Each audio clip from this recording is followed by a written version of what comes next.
Let's go live now to the Shadow Foreign Minister, Simon Birmingham. A lot to talk about ahead of the Prime Minister's speech. He's going to speak from the Queensland Media Club in a couple of moments. First, though, the opposition leader says that the Foreign Minister has damaged Australia's reputation internationally from her speech this week. Do you agree with that assessment? Kieran, there's no doubt that Australia's relationship with Israel has been damaged through the Foreign Minister's actions this week and over a number of decisions the Albanese government has taken. And there's also no doubt that the Foreign Minister's speech and actions this week were contrary and counter to the very message that, for example, United States National Security Advisor Jake Sullivan was urging the world to deliver in the midst of the ceasefire negotiations in Cairo. And that message the US was urging was one of putting pressure on Hamas, who were being uncooperative during the ceasefire negotiations, to release the hostages, to make progress so that a ceasefire could be achieved. Instead of putting pressure on Hamas, Penny Wong was doing the exact opposite. But she's saying that any state, and not, first of all, the government's not saying they're going to recognise the state now. This is floating the idea of possibly doing it, but any state would be dependent upon Hamas not being part of the picture. The Prime Minister reiterated that today. Why make these comments now? Why make them in the middle of ceasefire negotiations? Why is it that the elevation of the prospect of some type of unilateral recognition of a Palestinian state is on the government's agenda, rather than the prioritisation of pressure on Hamas for the release of hostages, pressure for the surrender of their terrorist infrastructure, pressure that can be best applied by also maintaining, rather than tearing up, the decades-long bipartisan consensus in Australia that a two-state solution is best achieved through a negotiated outcome between Israel and representatives of the Palestinian peoples, a negotiated outcome that ensures the security of both, agreed borders for both, and recognition and respect of each other's right to exist by all parties. The Prime Minister was on the program earlier. I asked him about the comments made by Joe Biden overnight at the White House, where he indicated that he's considering allowing the dropping of the case against Assange to enable his return home. I asked the Prime Minister, do those public comments reflect what's being said privately? He said in response, he is increasingly optimistic.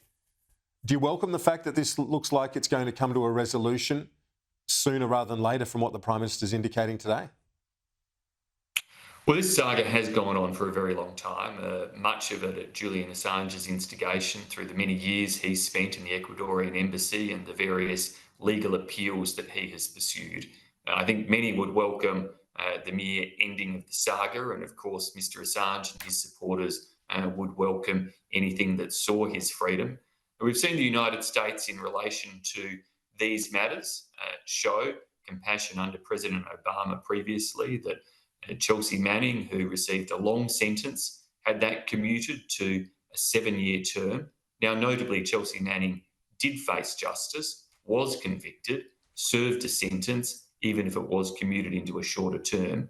Julian Assange has not done those things, but this has gone on a long time. And ultimately, if the US sees a pathway to resolve it, then that is a matter for the US, but we should clearly respect their processes and their systems. Would you welcome that? The saga coming to an end would be welcome. The US deciding to take action is a matter for the United States, but it's always good to know that the US listens to Australia. It is a close partnership, and we want to see that type of engagement in all different spheres, and that, of course, includes in difficult consular matters. Now, my colleague Olivia Casely reported this letter today. It's from it's basically the refugees, New South Wales ACT, Labor for Refugees, and it's raised serious human rights concerns in a letter to the government about the emergency legislation introduced last sitting week.